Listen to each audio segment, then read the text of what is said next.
bahwasanya Mughirah ibn Syu'bah radhiyallahu anhu, salah satu waktu itu gubernur yang ditunjuk oleh Umar bin Khattab di Irak, dalam sanad yang sahih, menulis surat kepada Umar bin Khattab mengatakan, wahai Amir Mukminin, saya memiliki seorang budak. Budak ini bernama Abu Lu'lu, gitu, orang Majusi. Orang ini mahir, bisa buat senjata, bisa buat pedang, bisa buat perisai, bisa buat macam-macam. Bahkan dia bisa membuat alat yang untuk mengalirkan air. Orangnya pintar sekali. Izinkanlah dia masuk ke Madinah, wahai Amir Mukminin. Waktu itu Umar bin Khattab tidak pernah mengizinkan orang-orang yang belum masuk Islam itu masuk ke Madinah. Kalau sudah masuk Islam lain. Kalau belum masuk, itu Abu Lu'lu belum masuk Islam, gitu kan? Dimasukkan untuk membantu muslimin agar bermanfaat. Dan Umar bin Khattab menolak awalnya. Kedua, Mughirah bin Syu'bah terus mendesak sampai akhirnya Umar bin Khattab izinkan. Waktu itu Mughirah bin Syu'bah meminta bayaran dari budaknya ini setiap hari kalau nggak salah 100 dirham pembayaran dari hasil kerjanya, gitu kan? Maka dia pun datang Abu Lu'lu kepada Umar mengatakan, wahai Amir Mukminin, ini Mughirah menyiksa saya. Banyak yang diminta 100 dirham, padahal 100 dirham kecil untuk hasil dia. Kata Umar, 100 dirham kecil dari pendapatan kamu yang kamu lakukan. Begitu banyak pendapatan yang didapatkan, bisa masuk sampai ribuan dirham dalam sehari. Maka itu kecil sekali. Dia pun akhirnya jengkel dengan Umar bin Khattab, dan ini awal masalah. Maka dia pun akhirnya setiap kali ketemu Umar marah, pesannya kayak marah gitu. Ya, kenapa Umar bin Khattab tidak membela dia? Lalu satu waktu Umar lagi lewat dan berkata, apa yang kamu lakukan? Dia mengatakan, saya sedang mempersiapkan sesuatu, wahai Amir Mukminin, untuk Anda yang umat Islam tidak akan lupakan, gitu kan? Orang-orang tidak paham waktu itu. Lalu Umar bin Khattab berkata kepada orang sekitarnya, kayaknya hamba saya ini sedang mengancam saya. Dia berusaha untuk membunuh saya.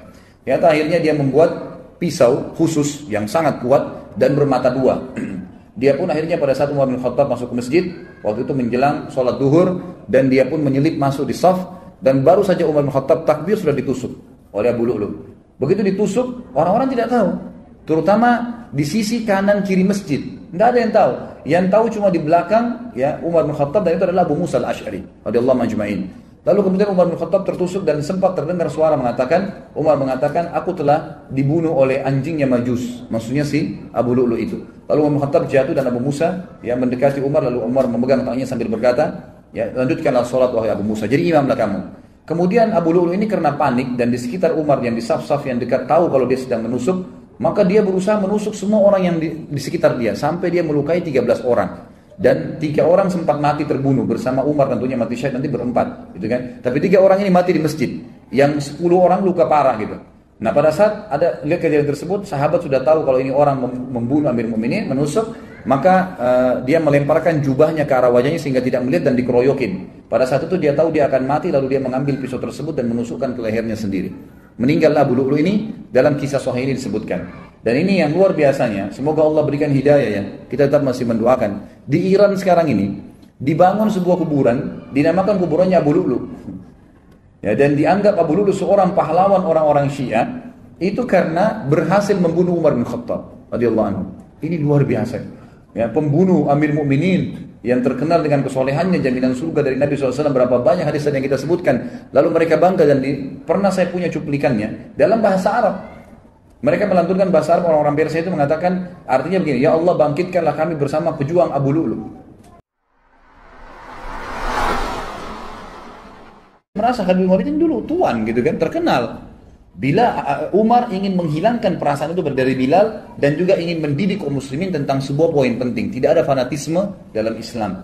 Maka Umar radhiyallahu anhu mengutus Bilal, mengatakan, wahai Bilal, pergilah ke pasukan muslimin yang dipimpin oleh Khalid bin Walid.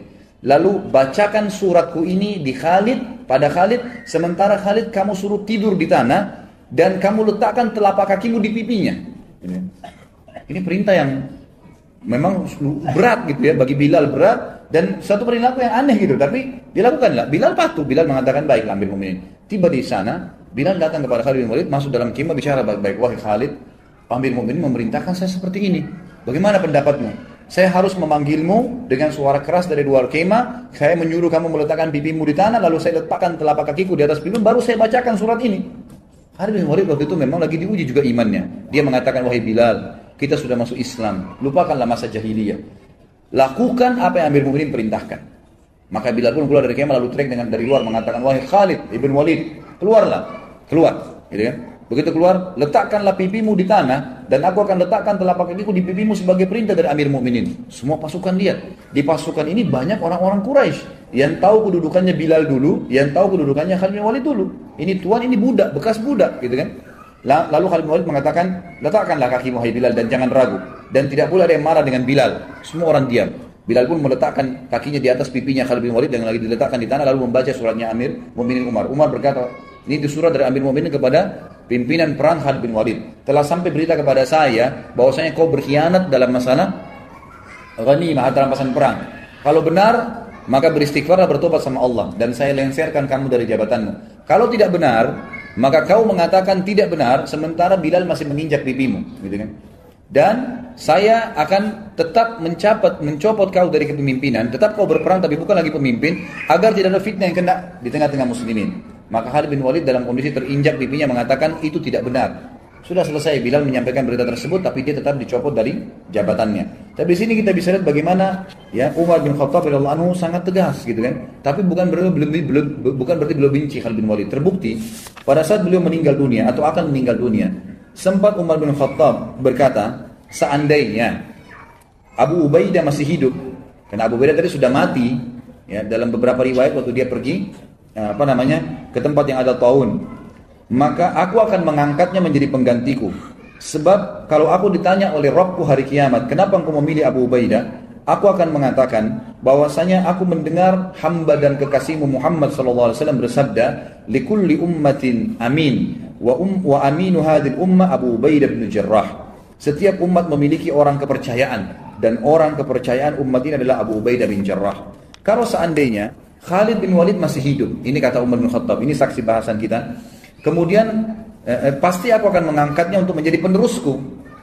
Dan pada saat aku ditanya oleh Allah hari kiamat, oleh Rabbku, kenapa engkau memilih orang ini? Aku akan mengatakan karena hamba dan kekasihmu Muhammad SAW telah bersabda, Khalid bin Walid sayfun min suyufillahi sallallahu alal musyrikin.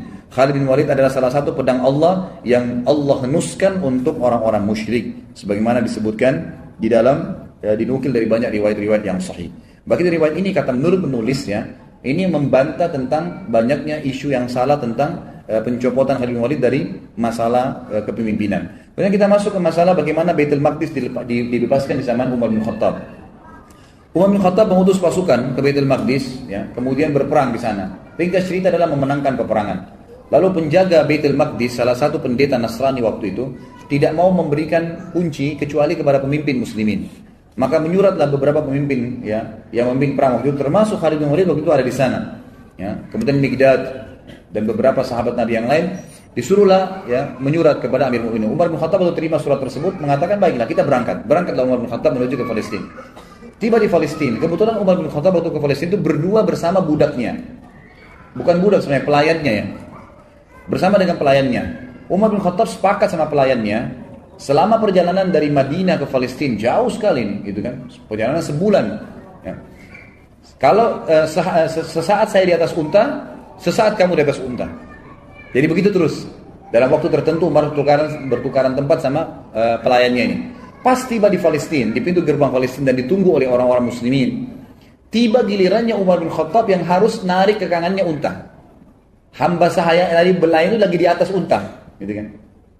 Maka pada saat itu si pendeta tadi yang Nasrani mengatakan kepada orang-orang di situ muslimin, mana raja kalian? Kata mereka, itu yang lagi tarik ke kanannya unta. Siapa yang di atas unta itu? Kata pendetanya, itu pelayannya dia, gitu kan?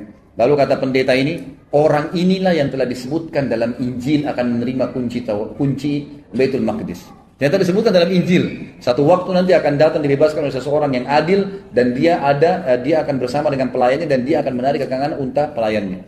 Sampai seperti itu. Dan pada saat itu, pendeta ini tambah kagum lagi karena 4 orang pimpinan perang Khalid bin Umar bin Khattab waktu itu menyambut Umar dengan baju yang bagus-bagus. Kudanya juga dihiasi dengan bagus. Waktu mereka mendekat, mau salaman sama Umar gitu kan, mau turun dari kudanya, Umar bilang jangan turun dulu. Dari mana kalian dapat pakaian-pakaian ini? Kata mereka, kami memakai ini Amir Mukminin agar musuh-musuh Allah takut. Sama Umar diambil batu dilemparin. Semuanya dilemparin sama Umar, gitu kan? Kata Umar, baru saja Allah bukakan kalian sedikit wilayah, kalian sudah memakai baju-baju yang mewah, buka, disuruh ganti baju yang dulu, gitu kan? Sampai akhirnya mereka membuka bajunya. Pendeta itu pun akhirnya kaget melihat perilaku Umar bin Khattab. Gak ada raja di dunia seperti ini, gitu. Nah, ini diantara hal yang terjadi di Baitul Maqdis, dan beliau sempat masuk di Baitul Maqdis. Kemudian beliau menanyakan kepada seorang rahib di situ pada saat itu bernama Ka'ab al-Ahbar. Ya, dia kemudian menunjukkan, ya, menurut di riwayat ini dikatakan Umar bertanya padanya, di mana menurut riwayat dalam Injil pun, ya, bahwasanya Nabi terakhir Muhammad SAW masuk di Baitul Maqdis, dan mereka punya berita itu. Mereka mengatakan dari pintu ini. Maka Umar pun masuk di situ. Kemudian Umar bin Khattab mengerjakan sholat di situ. Ini termasuk. Kemudian pelajaran yang lain juga disebutkan oleh beliau adalah sikap yang diambil menjadi hukum pada saat terjadi Amu Ramada. Ramada ini masa peceklik, kering sekali Madinah. Ya, sampai Umar tadi mulai zuhud, lebih zuhud lagi, tidak makan kecuali nasi sama roti sama minyak, dan itu membuat kulitnya sampai jadi hitam. Tapi ada sebuah pelajaran. Waktu itu Umar bin Khattab mengumpulkan masyarakat Madinah, kemudian mengajak mereka sholat istisqa. Pada saat diajak sholat, ini riwayat Bukhari, ya, pada saat diajak sholat istisqa, Umar bin Khattab memberikan pelajaran lagi kepada kita semua. Dia berkata dengan suara keras selesai sholat, mengatakan, ya Allah, dulu jika kami tertimpa kekeringan, maka kami bertawassul kepadamu dengan doa nabimu, lalu engkau menurunkan hujan kepada kami. Sekarang nabi kami sudah mati, maka kami bertawassul kepadamu dengan doa pamannya, itu Abbas radhiyallahu anhu, maka berilah kepada kami hujan. Kemudian Umar meminta Abbas untuk berdoa kepada Allah subhanahu wa ta'ala. Lalu Abbas pun berkata, ya Allah, sebuah bencana telah menimpa, ya, sebuah bencana tidak menimpa kecuali karena adanya dosa. Ia tidak terangkat kecuali dengan taubat. Orang-orang memintaku menghadap kepadamu karena kedudukanku di sisi nabimu Muhammad SAW. Ini adalah tangan-tangan kami terangkat kepadamu dengan dosa-dosa. Sedangkan ubun-ubun kami kepadamu dengan taubat, turunkanlah hujan buat kami. Maka tiba-tiba mendung dan turunlah hujan dengan lebat. Tapi ulama mengatakan dari riwayat ini diambil pelajaran besar, bahwasanya ya Umar bin Khattab ingin menitik beratkan tidak boleh lagi bertawassul dengan Nabi SAW sementara beliau sudah mati. Ya, seperti banyak orang sekarang bertawassul gitu kan dengan Nabi SAW. Kalau beliau masih hidup lain, tapi kalau sudah mati orang soleh, Nabi tidak boleh lagi dijadikan sebagai perantara. Allah alam, ini disebutkan dalam riwayat Bukhari dalam kitab Istisqa. Kemudian kita masuk ke masalah bagaimana berpisahnya dengan Umar radhiyallahu anhu. Artinya kematian beliau, gitu kan. Ditulis oleh penulis ini dikatakan saatnya untuk berpisah. Ya. Umar bin Khattab sering kali berdoa, disebutkan dalam riwayat Bukhari. Beliau selalu mengatakan, Allahumma rzuqni syahadatan fi sabilik waj'al mauti fi baladi rasulik sallallahu alaihi wasallam. Beliau mengatakan, ya Allah, karuniakanlah kepadaku syahadah, mati syahid di jalanmu, dan jadikanlah kematianku di negeri Rasulmu, ya, di Madinah maksudnya. Maka pada saat itu Hafsah berkata, wahai ayahku, bagaimana bisa Allah menyatukan keduanya? Anda ingin mati syahid, tapi mati syahidnya di kota Nabi. Sementara waktu itu Madinah menjadi ibu kota Islam yang sangat kuat, mustahil bisa diserang. Pasukan Islam sudah menyebar kemana-mana, Persia sudah runtuh, sebagian besar wilayah Romawi sudah runtuh, jauh sekali orang-orang kalau mau menyerang Madinah. Bukan seperti di zaman Nabi SAW yang masih dekat, orang Mekah, suku-suku Arab masih ada yang belum masuk Islam. Ini sudah habis semuanya gitu kan. Maka Umar mengatakan, ya'ti bihallah insya Allah akan datangkan kalau Allah mau. Ternyata betul bahwasanya Mughirah ibn Syu'bah radhiyallahu anhu, salah satu waktu itu gubernur yang ditunjuk oleh Umar bin Khattab di Irak, dalam sanad yang sahih, menulis surat kepada Umar bin Khattab mengatakan, wahai Amir Mukminin, saya memiliki seorang budak. Budak ini bernama Abu Lu'lu, gitu, orang Majusi. Orang ini mahir, bisa buat senjata, bisa buat pedang, bisa buat perisai, bisa buat macam-macam. Bahkan dia bisa membuat alat yang untuk mengalirkan air. Orangnya pintar sekali.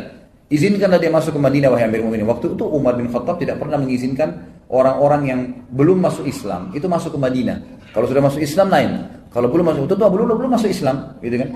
Dimasukkan untuk membantu muslimin agar bermanfaat. Dan Umar bin Khattab menolak awalnya. Kedua, Mughirah bin Syu'bah terus mendesak sampai akhirnya Umar bin Khattab izinkan. Waktu itu Mughirah bin Syu'bah meminta bayaran dari budaknya ini setiap hari kalau nggak salah 100 dirham pembayaran dari hasil kerjanya, gitu kan?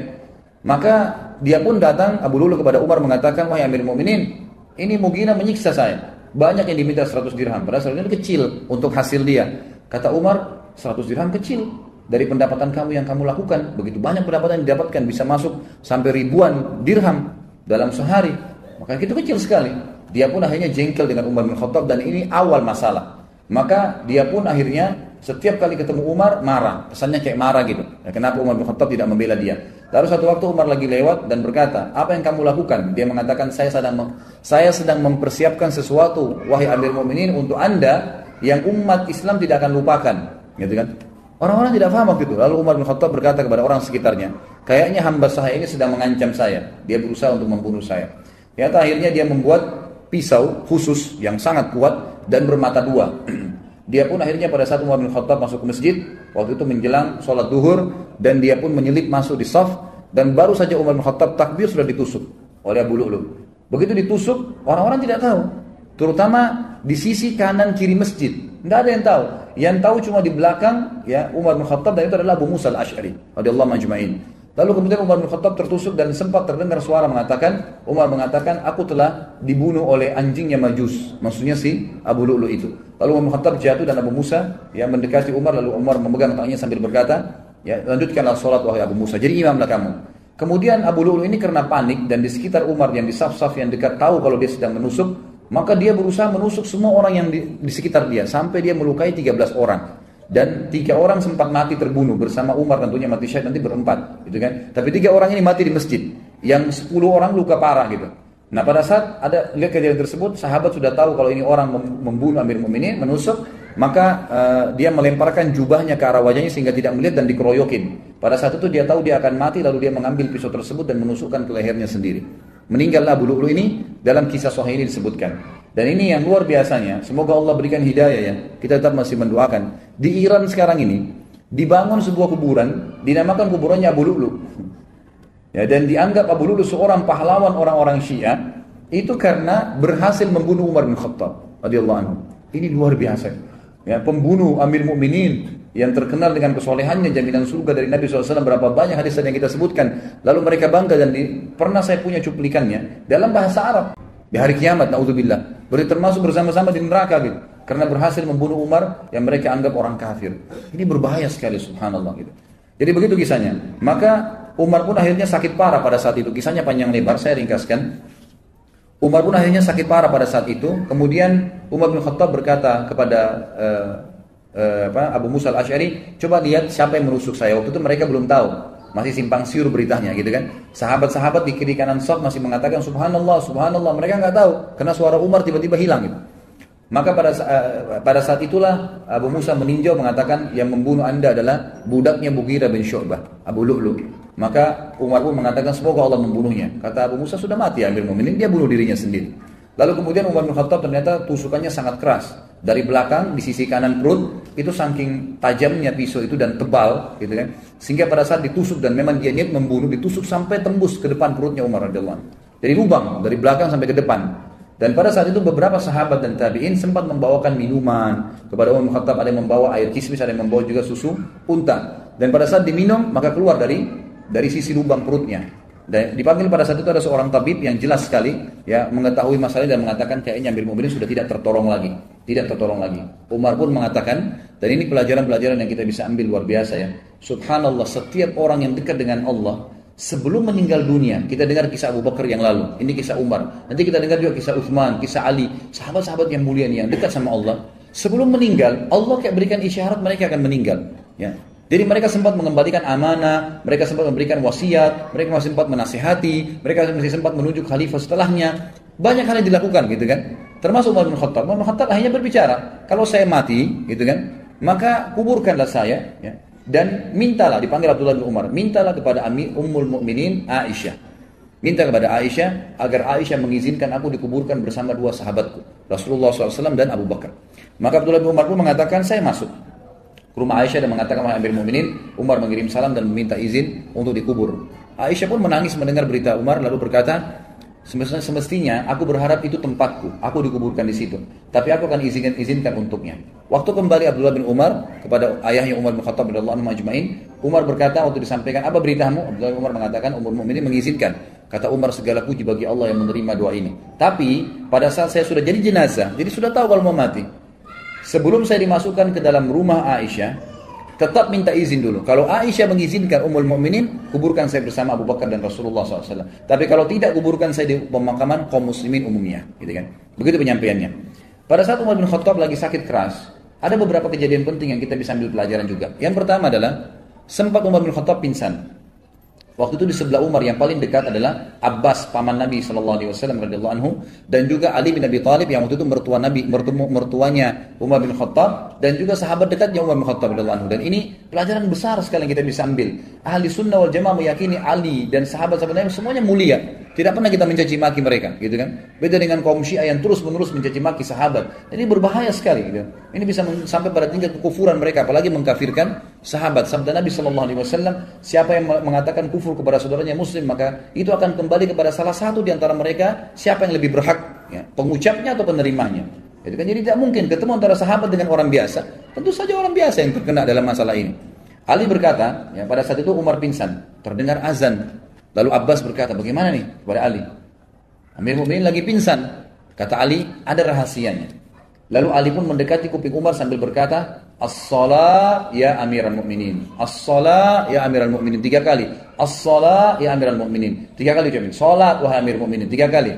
Tiba-tiba Umar yang kondisi pingsan, perutnya ini lubang dari belakang ke depan, ya, bangun, terbangun lalu mengatakan, iya, tidak ada Islam bagi orang yang tidak sholat. Sholat membangunkan dari pingsan, subhanallah. Ya. Kita kadang-kadang hanya kena tidur malam, sudah lama tidurnya, ranjangnya enak, nggak bisa bangun dengan azan. Kupingnya dikincingi sama setan, gitu kan. Tapi kalau ini enggak, radhiyallahu anhu, bangun dalam kondisi pingsan bisa bangun hanya dengan mendengar sholat karena kuatnya imannya. Lalu dalam riwayat lain juga dikatakan Umar bin Khattab sempat tertidur, pingsan, tidak dibangunkan pada saat itu sampai menjelang mau terbit matahari. Lalu Umar bangun. Kata Umar, apakah orang-orang sudah sholat subuh?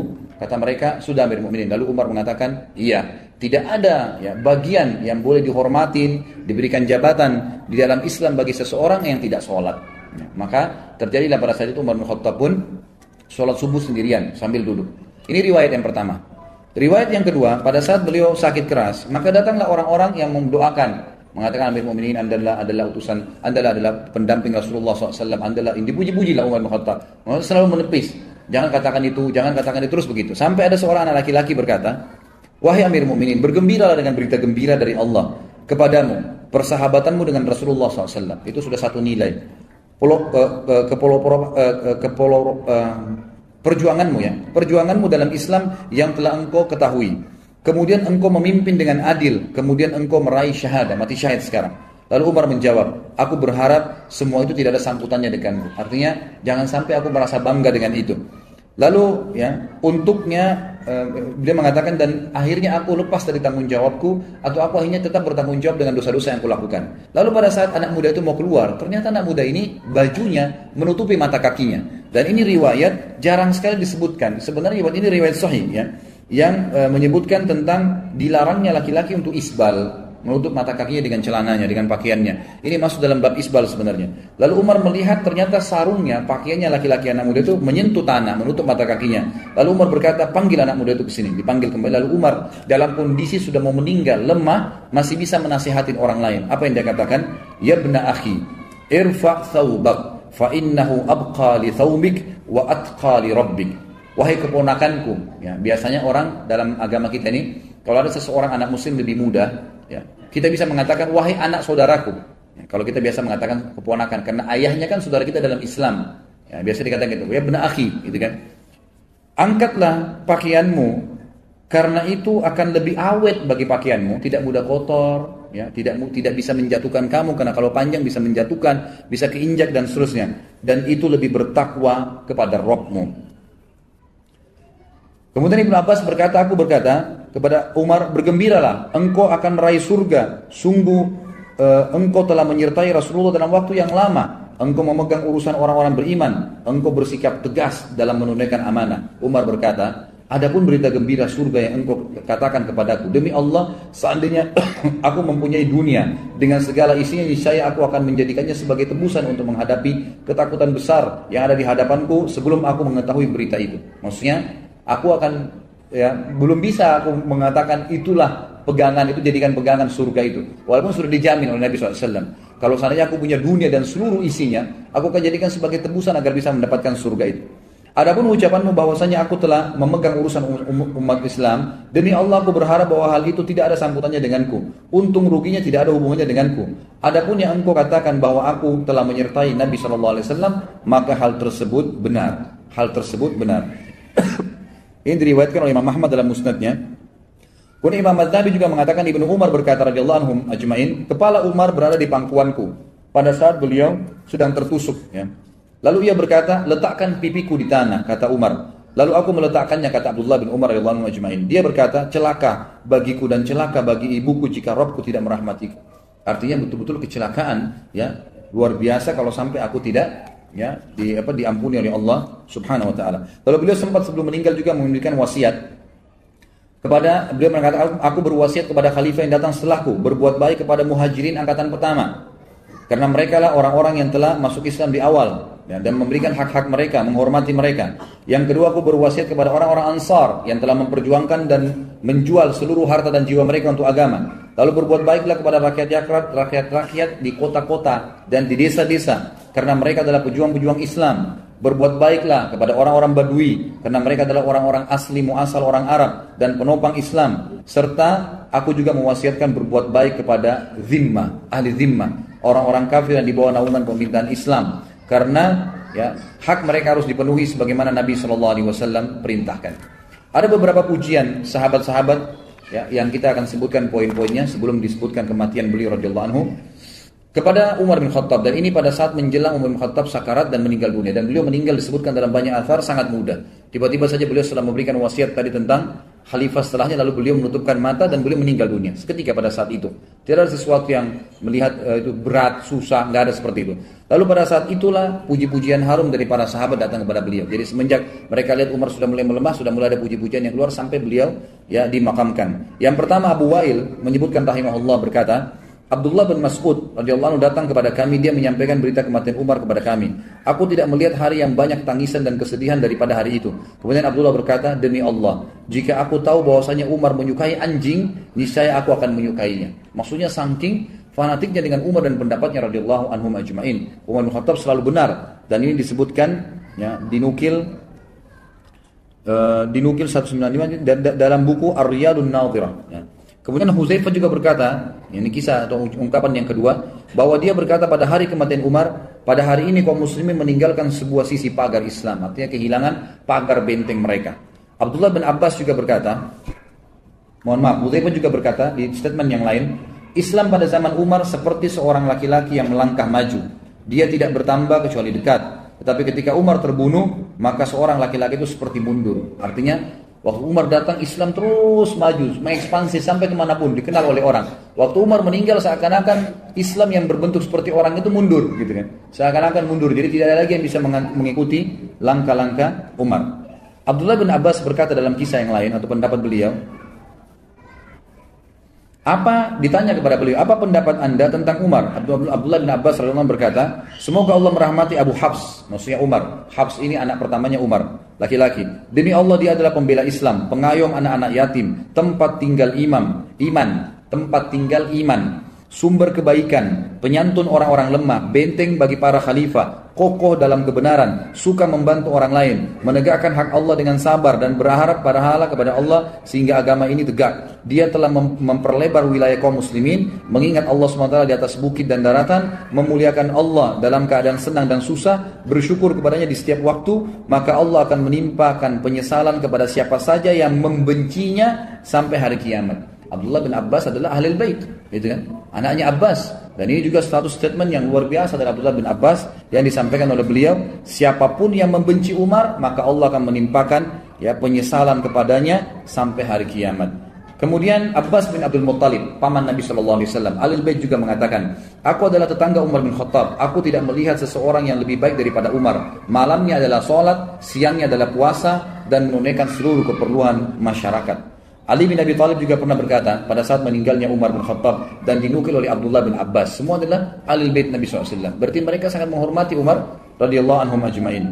Ali berdoa, ya, berkata, Ali mendoakan Umar agar Allah merahmatinya. Kata Abdullah bin Abbas, dia berkata, engkau tidak meninggalkan seseorang di mana aku lebih menyukai bertemu Allah dengan amalan seperti amalanmu, hai Umar.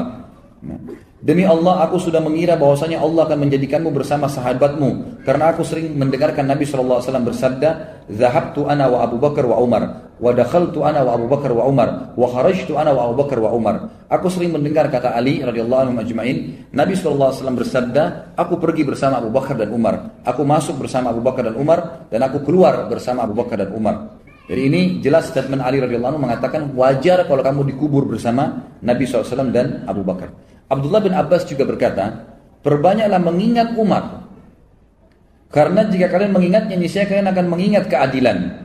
Jika kalian mengingat keadilan, niscaya kalian akan mengingat Allah tabaraka wa ta'ala. Jadi ini statement yang sangat luar biasa. Dan seperti kita tahu ikhwan dan akhwat sekalian, sampai sekarang subhanallah, kita pada saat dari tadi kita mengisahkan Umar, saya yakin berapa persen pun itu jumlahnya, ya kalau memang Allah mudahkan sampai full, alhamdulillah, bisa semaksimal mungkin 90-100% kita bisa mengambil pelajaran, sangat baik. Berapa persen pun, tadi waktu kita dengarkan kisahnya, yang terlintas adalah seorang sosok yang sangat kuat, tegar, dari orang yang tidak baik menjadi orang yang sangat baik, dari orang yang akhirnya ya orang yang jadi pemimpin dan menjadi orang yang sangat adil dalam pemimpinannya, orang yang sangat berani, orang yang sangat sayang dengan masyarakatnya, orang yang sangat zuhud, ya orang yang sangat wara'. Banyak sekali kelebihan beliau radhiyallahu anhu. Dan dengan membaca kisah beliau, kita akan bertambah iman. Baru membaca kisahnya, bagaimana dengan dia sendiri yang sudah hidup pada masa itu radhiyallahu anhu.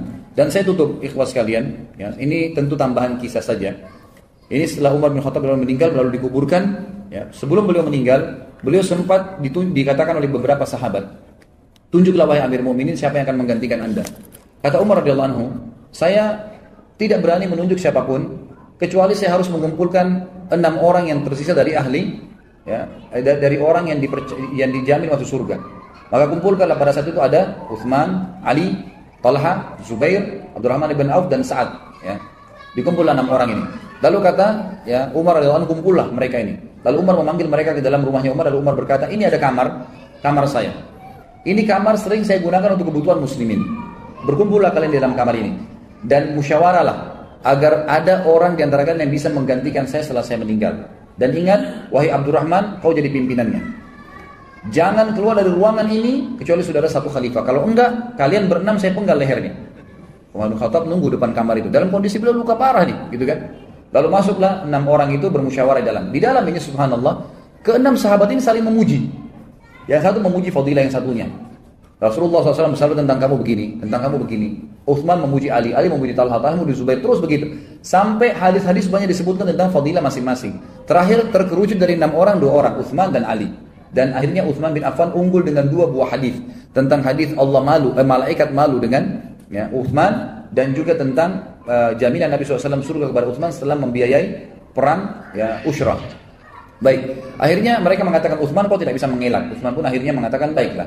Keluar dari kamar, Umar tanya, bagaimana keputusan kalian? Kata mereka, kami sudah menunjuk Utsman bin Affan karena kelebihan hadis Nabi SAW tentang dia. Kata Umar, alhamdulillah. Setelah itu Umar pun meninggal dunia. Jadi ini fadilah yang Umar radhiyallahu anhu lakukan. Ada sebuah kisah yang saya tutup dengan kisah ini, sebenarnya tidak berhubungan dengan kematian Umar, tapi saya sempat mendengarkan kisah ini dari salah satu masyayikh ya, yang beliau sampaikan dalam kasetnya. Saya tambahkan saja. Umar bin Khattab radhiyallahu anhu, beliau sangat senang kalau sudah selesai urusan pemerintahan diurus, beliau sering duduk di masjid dan menunggu kalau ada orang yang mengeluh lagi atau beliau mendengarkan kisah-kisah unik. Satu waktu ada orang yang datang, dan ini kisah membuat Umar bin Khattab menangis dan tersentuh secara imaniah. Dan ini juga syekh yang menyampaikan sampai menangis. Saya lihat cuplikan itu, beliau menangis mendengar kisah ini sambil berdoa kepada Allah seperti doanya laki-laki yang akan diceritakan dalam kisah ini. Umar bin Khattab sering kali duduk atau menunggu orang, lalu kemudian dia punya seseorang yang selalu mendampingi dia. Ini tidak disebutkan dalam kisah ini siapa dia. Biasanya Utsman bin Affan atau Abdurrahman bin Auf atau Abdullah bin Abbas. 3 sahabat ini sering mendampingi Umar radhiyallahu anhu di samping kanan atau kirinya. Lalu masuklah 2 orang dalam masjid waktu itu, kembar, persis sama, bajunya sama. Ya, semua penampilannya sama, rambutnya, alisnya, kulitnya, tinggi badannya, paras wajah, postur tubuh sama semua, nggak ada bedanya. Seperti orang kembar gitu. Tapi kembarnya ini luar biasa uniknya gitu, semua sama. Lalu Umar bertanya kepada orang di sebelahnya, siapa orang ini? 2 orang itu. Yang di sebelahnya bilang kepada Umar, itu Amir Mu'minin, ayah sama anaknya. Umar kaget. Umar mengatakan, ayah sama anaknya, seperti seakan-akan saudara kembar. Jadi hampir sama rambutnya, sama-sama. Dia masih hitam, masih muda rambutnya si ayah ini gitu. Kondisi fisiknya masih sama dengan anaknya. Lalu Umar yang angkat suara mengatakan, ajaban ma ra'aitul yaum. sungguh mengagumkan apa yang saya lihat hari ini. Lalu mengarahkan pandangan beliau ke ayahnya si anak tadi yang anda jalan di depan. Lalu ayahnya mengatakan, wahai Amir Mukminin, kalau anda mendengar kisah anak saya ini, dia lahir dari rahim ibunya, sementara ibunya di kuburan, anda lebih kaget. Kata Umar, anak ini lahir di kuburan dari ibunya yang sudah mati? Kata ayahnya, iya Amir Mukminin. Begini ceritanya. Umar bilang, ceritakan saya rahimakallah. Semoga Allah merahmatimu. Dia bilang, begini cerita Amir Mukminin. Saya, waktu ibunya anak ini masih hidup di Madinah, masyarakat Madinah, orang-orang dari Ansar ini. Dia bilang, saya, waktu ibunya masih hidup anak ini, sempat, waktu hamil pertama, anaknya cuma 1. Lagi hamil 3 bulan, ya.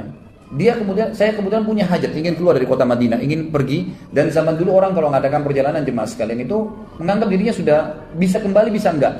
Karena kalau perjalanan bisa dirampok tengah jalan, bisa mati, bisa enggak kembali. Sekarang masih ada, mungkin bisa beli tiket pulang pergi, atau kalau meninggal ada informasi yang sampai ke keluarganya. Zaman dulu enggak. Maka orang kalau sudah pamit mau pergi jihad, mau pergi bisnis, maka itu dianggap oleh keluarganya sudah meninggal. Dia bilang, istri saya pun melarang saya, meminta jangan pergi, ya. Padahal ini saya sudah harus pergi. Maka saya pun mengetahui kalau istri saya ragu karena masalah anaknya. Lalu saya memegang perut istri saya sambil mengatakan, ya Allah, saya mengamanahkan anakku yang ada di rahim atau di perut istriku ini. Jagalah ya Allah. Lalu dia bilang, saya pun pergi. Setelah saya pergi, saya kembali 6 atau 7 bulan setelah itu. Jadi pas waktu melahirkan istrinya dia balik. Pada saat saya tiba di rumah saya waktu maghrib, kemudian saya coba ke rumah saya, tidak ada orang. Saya kemudian mendatangi kerabat-kerabat saya terdekat yang ada di Masjid Nabi. Saya tanyakan mana istri saya, mereka bilang istrimu sudah meninggal 2 minggu yang lalu. Sudah meninggal 2 minggu yang lalu. Maka saya pun sholat Isya, dan saya setelah Isya mau pulang ke rumah saya dan mengunjungi beberapa kerabat istri saya untuk menyampaikan takziahnya, gitu kan. Kemudian saya lewatin Baqi dan saya bilang pada teman-teman saya dan kerabat saya, mana kuburan istri saya? Ditunjuklah. Dia bilang, begitu saya lewat dekat kuburan istri saya, di atas kuburan istri saya ada asap keluar. Asap, banyak sekali asap itu. Lalu kemudian saya bilang, apa ini? Kata keluarganya dan teman-temannya, ini terjadi dari semenjak kami masukkan istrimu di kuburan 2 minggu lalu. Setiap hari keluar asap. Setiap hari, kami juga nggak tahu apa. Kata suaminya apa? Demi Allah, saya tidak tahu dari istri saya ini kecuali kebaikan. Orangnya baik sekali, patuh pada suami, sholatnya terjaga, puasanya terjaga. Nggak mungkin ini keburukan, pasti Allah tunjukkan kebaikan. Dia bilang, lalu tergeraklah hati saya Amir Mukminin untuk menggali kuburan istri saya. Waktu saya gali, saya temukan anak saya ini berada di bawah rahim istri saya yang sudah mati, gitu kan? Ada di situ, hidup. Dan terdengar suara, dia bilang, saya tidak tahu dari mana yang berbunyi, wahai fulan, dipanggil namanya orang ini, wahai fulan, ambillah anakmu yang kau telah jadikan amanah di tangan Allah Subhanahu wa taala. Sampai Amir Mukminin menangis, Umar dan orang ini menangis sambil berkata, wahai Amir Mukminin, demi Allah, saya sangat yakin kalau seandainya waktu itu saya juga memegang pundak istri saya dan saya katakan, ya Allah, saya amanahkan istri saya. Saya pegang tembok rumah saya dan saya katakan, saya amanahkan tembok rumah ini Amir Mukminin. Ya Allah, maka saya yakin istri saya masih Allah panjangkan umurnya. Tapi ya Amir Mukminin, saya cuma mendoakan anak saya, dan inilah anak saya yang Anda anggap unik tadi itu. Maka ini pelajaran juga besar. Bagaimana kita bisa ambil bahwasanya orang melibatkan Allah Azza wa Jalla dalam segala kehidupannya, gitu kan? Nah, ini sangat bermanfaat. Selalu berdoa, ya Allah, saya mengamanahkan istri saya, anak saya, diri saya, harta saya, ilmu saya, apa yang saya miliki kepadamu ya Allah. Maka Allah SWT akan menjaganya dengan izin Allah Subhanahu wa taala. Mudah-mudahan apa yang kita bahas tentang Umar Al-Faruq radhiyallahu anhu ini bermanfaat buat kita, dan Allah memberkahi majelis kita ini, dan Allah Subhanahu wa taala menjadikannya sebagai tambahan di dalam timbangan amal kita. Saya akan baca pertanyaannya. Apakah benar cerita atau riwayat bahwa Umar bin Khattab pernah membunuh anak perempuannya secara sadis atau kubur hidup-hidup? Ini khilaf di antara ahli sejarah tentang kesahihannya. Tapi ahli sejarah umumnya mengangkat kisah ini. Ahli sejarah umumnya mengangkat kisah ini. Dan memang kisah ini sebenarnya karena umumnya diangkat oleh para ulama sejarah, gitu kan? Dianggap sebuah kisah yang sahih, dan itu bukan aib bagi Umar bin Khattab karena masa jahiliyah. Kita tahu dari banyak dinukil kisah tentang Umar yang memang perilakunya sangat buruk di masa jahiliyah, gitu kan? Ada riwayatnya bunyinya begini. Sebagian ulama menghasankan, sebagian ulama mendhaifkannya, yang menganggap tidak mungkin karena ditolak secara akal, gitu kan? Bukan ditolak secara riwayat, karena ini cuma sebuah athar. Athar itu berarti dibawa daripada hadis, ya, dan sunnah Nabi. Ini memang athar itu dinukil dari para sahabat dan tabiin. Maka dari dalam sebuah athar dikatakan Umar bin Khattab radhiyallahu anhu di zaman khilafahnya pernah duduk sambil beliau kadang-kadang menangis, ya, kadang-kadang beliau tertawa. Maka datanglah beberapa temannya bertanya mengatakan, wahai Amir Mukminin, ada apa? Kadang-kadang Anda nangis, kadang-kadang Anda tertawa. Kata Umar bin Khattab, kalau sebab saya menangis, dulu di zaman jahiliyah, kami sangat membenci anak perempuan. Ya, sampai-sampai kalau ada seseorang dari kami yang lahir anak perempuannya, maka dia merasa malu, aib ya, bagi dia. Dia menahannya dalam kondisi dia merasa aib. Sampai saya pernah memiliki anak perempuan dan saya mempertahankannya sampai umur 6 tahun dalam kondisi saya merasa tertekan. Maka waktu itu karena merasa malu, berat, saya pun membawanya ke padang pasir lalu saya menggali dan menguburkannya. Itu yang terjadi. Tapi masalah sadis itu Allahu a'lam. Tapi jelas beliau menguburkan anaknya sebagaimana perilaku orang-orang Quraisy zaman itu. Lalu dia bilang, kenapa saya tertawa? Dia bilang kami di zaman jahiliyah dulu di Mekah. Ini pantas dikatakan zaman jahiliyah karena kebodohan luar biasa pada saat itu. Umar bin Khattab ceritakan. Beliau mengatakan, kalau di masa jahiliyah dulu kami diharuskan ya oleh ini pemahaman dinukil dari Amr bin Luhai, salah satu penyebab masuknya berhala di Jazirah Arab yang mengubah agamanya Ibrahim alaihissalam. Yang Nabi SAW mengatakan, aku diperlihatkan Amr bin Luhai di neraka, isi perutnya keluar dan dia memikulnya sementara atau karena panasnya api neraka. Dialah yang pertama mengubah ajarannya Ibrahim AS. Dan Amr bin Luhai pertama masukkan patung-patung di Mekah untuk disembah, sampai akhirnya keluarlah keputusan setelah dia meninggal yang berkembang terus di Mekah. Orang-orang yang mau menyembah berhala ya, harus membeli patung dari Mekah, atau patung itu harus dibuat dari batu Mekah, dari benda dari Mekah. Maka Umar bin Khattab berkata, satu waktu saya keluar dari Mekah, perjalanan, ada hajat saya keluar, kemudian saya lupa membawa patung dari Mekah. Di tengah jalan saya ingin berdoa, minta sama Tuhan saya, nggak ada Tuhan, nggak ada batu, nggak bawa. Ada batu berserakan sini, tapi bukan dari Mekah, harus dari Mekah. Dia bilang, saya tidak temukan dari Mekah yang bisa saya buat patung, kecuali makanan saya yang waktu itu dari kurma. Saya buatlah kurma tersebut, ditempel-tempelin, sampai menjadi seperti patung, lalu saya sembah. Selesai saya sembah Tuhan saya tersebut, saya lapar, lalu saya potong kepalanya dan saya makan. Nah inilah sebabnya kenapa Umar bin Khattab mengatakan beliau tertawa. Jadi ini riwayat, saya katakan kalau kita kembali kepada buku-buku sejarah yang klasik ya, yang lama dulu, yang memang dinukil dari zaman dulu, itu memang ini diangkat oleh para ahli sejarah. Benar atau tidaknya itu hanya sebuah athar. Dalam arti kata, kalaupun benar, tidak berpengaruh kepada ke fadilah Umar, karena ini terjadi di zaman jahiliyah. Ya, di zaman jahiliyah. Ustaz, benarkah kisah seorang Umar bin Khattab di masa sebelum masuk Islam pernah membunuh? Ini sudah. Dalam sholat yang 2 rakaat mana yang lebih afdal? Duduk iftirash atau duduk tawarruk? Ustaz sendiri pakai yang mana? Gitu kan. Ini bab sholat sebenarnya ya, jangan ditanya di sirah. Baik, duduk iftirash adalah duduk yang farash, itu artinya menduduki telapak kaki kiri dengan bokong kita, namanya iftirash, farash. Artinya orang Arab mengatakan firash itu tempat tidur untuk terlentang. Karena telapak kaki itu dipakai duduk, gitu kan? Dipakai seperti orang yang sedang istirahat. Kalau tawarruk diambil dari kata-kata warak yang berarti bokong. Artinya pantat kita didudukan di tanah. Ya, jadi kalau antum satu waktu terlintas duduk iftirash, ingat aja farash itu adalah didudukin telapak kaki kita. Kalau warak berarti diambil dari kata-kata tawarruk dari kata-kata warak yang berarti bokong yang didudukan di tanah. Kalau masalah ini khilaf diantara Imam Syafi'i dan jumhur ulama. Imam Syafi'i rahimahullah mengatakan beranjak daripada hadis yang dihasankan dan disahihkan oleh sebagian ulama. Ada yang menghasankan, ada yang mensahihkan. Yang berbunyi Nabi SAW setiap kali mau salam duduknya tawarruk. Setiap kali mau salam duduknya tawarruk. Jadi duduknya bokong yang dibawa. Setiap kali mau salam ya. Artinya dari riwayat ini mau 1 rakaat kah, mau 2 rakaat kah, mau 3 rakaat, mau 4, misalnya witir 1 rakaat. Sholat subuh 2 rakaat, sholat maghrib 3 rakaat misalnya, atau sholat duhur 4 rakaat. Pokoknya duduk ya untuk salam, maka duduknya tawarruk. Imam Syafi'i berpegang pada ini. Dan ini riwayat yang bisa dipegang ya. Jumhur ulama, di antara Imam Ahmad yang dominan di sini, rahimahumullah semuanya, beliau berkata ada hadis yang berbunyi Nabi SAW ya, kalau duduk 2 rakaat maka duduknya iftirash. Hadis itu bunyinya begitu. Nabi SAW kalau duduk 2 rakaat duduknya iftirash.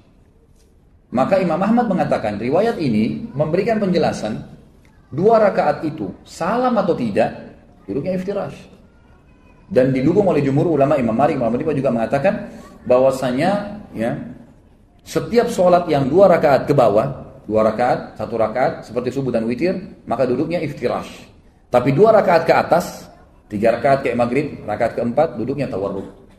Ini kurang lebih saya nukilkan khilaf di antara ulama tentang masalah ini. Tapi Ibnu Qayyim rahimahullah menggabungkan keduanya, mengatakan boleh seseorang mencoba ini dan mencoba itu. Ya, dalam arti kata karena dua-dua memiliki riwayat yang benar. Saya Rafa, anak kelas 2 SD di Bogor, mau tanya, apakah Nabi Muhammad SAW hijrah ke Habasyah? Jawabannya tidak. Nabi SAW tidak hijrah ke Habasyah, tapi memerintahkan para sahabat untuk hijrah ke Habasyah. Berapa lama hijrah ke Habasyah? Kalau perjalanan ke Habasyah Itu khilaf ahli sejarah tentang waktunya.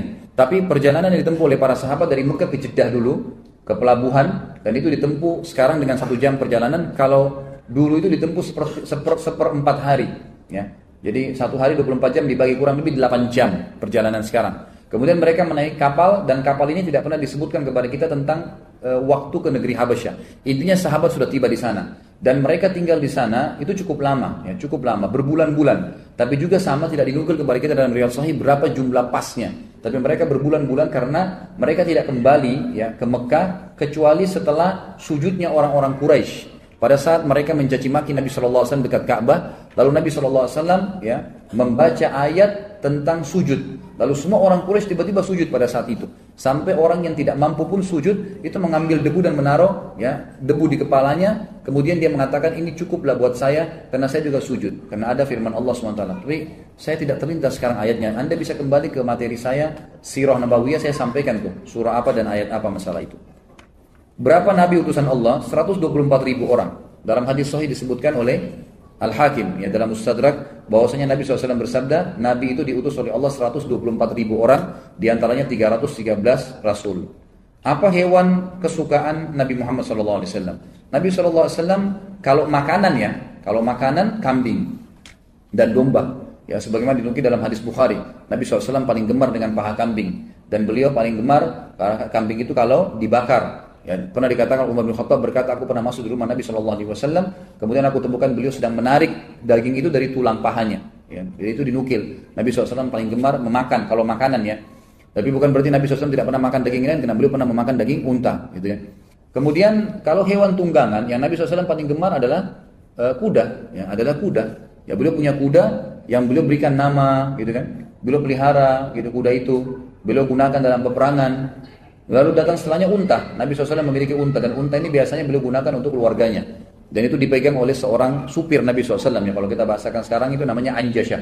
Anjasyah ini selalu memegang tali kekangan unta Nabi SAW yang memang di atas ditaruh sebuah kotak yang bisa didudukin oleh para istri Nabi SAW. Makanya dalam sebuah riwayat dikatakan pada saat Anjasyah melantunkan, atau istri-istri Nabi SAW naik di atas kotak itu, lalu dilantunkanlah suara. Anjasyah ini punya suara yang bagus sekali. Kalau dia mau menenangkan unta supaya bisa duduk, maka dia lantunkan syair-syair atau lantunan syair yang indah. Unta ini karena nyaman mendengarkan suara Anjasyah, maka dia menggoyangkan untanya, maka goyanglah kotak yang ada di atas unta tersebut, sementara istri-istri Nabi lagi ada di atas itu 2 atau 3 orang. Lalu kemudian pada saat itu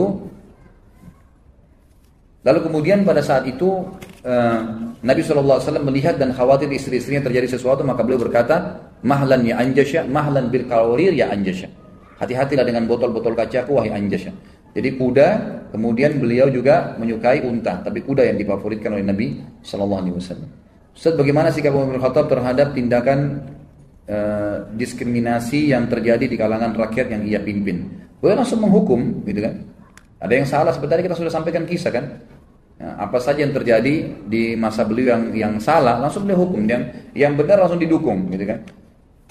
Beliau pernah melempar sebuah kerikil kecil ke arah seseorang yang sedang mengangkat suaranya di masjid Nabi SAW. Lalu baliklah dia mengatakan, waktu saya balik saya melihat Umar bin Khattab, lalu saya bertanya, kenapa Anda lemparin saya batu?